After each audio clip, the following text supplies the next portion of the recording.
चाहे हम कितने भी प्रवचन क्यों न सुन ले, लेकिन जब तक हम उन प्रवचनों का अर्थ सही तरीके से नहीं समझेंगे तब तक हमारा कुछ नहीं होने वाला।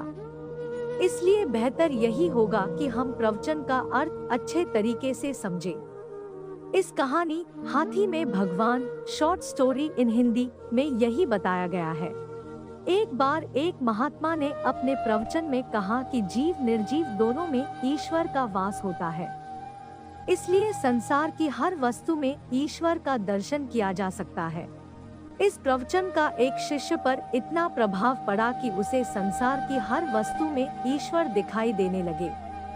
पेड़, पौधे, पशुओं, पक्षियों, पत्थरों और जंगली जीवों को ईश्वर का अंश समझकर वह उन्हें नमन करने लगा। कुछ दिनों बाद जंगल के रास्ते से वह उसी महात्मा का प्रवचन सुनने जा रहा था।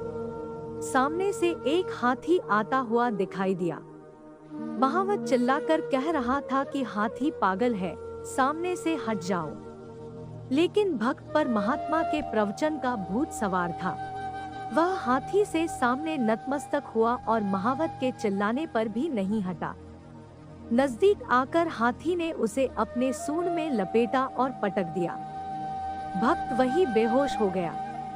प्रवचन स्थल वहां से अधिक दूर न था। सूचना पाकर लोग आए और घायल पड़े भक्त को उपचार के लिए ले गए। उपचार के बाद उसे होश आया तो महात्मा अपने एक प्रिय शिष्य से साथ उसे देखने आए। कुशल क्षेम के बाद उन्होंने पूछा, आप पागल हाथी के रास्ते से क्यों नहीं हटे? भक्त बोला, आपने ही तो कहा था कि हर चीज में ईश्वर है। मैंने हाथी में भी ईश्वर को देखा। उसके जवाब से महात्मा निशब्द हो गए, लेकिन पास खड़े उनके प्रिय शिष्य ने कहा, आपके सामने हाथी भगवान और महावत भगवान दोनों आए थे। आपने हाथी में भगवान को देखा लेकिन महावत में भगवान को नहीं देखा।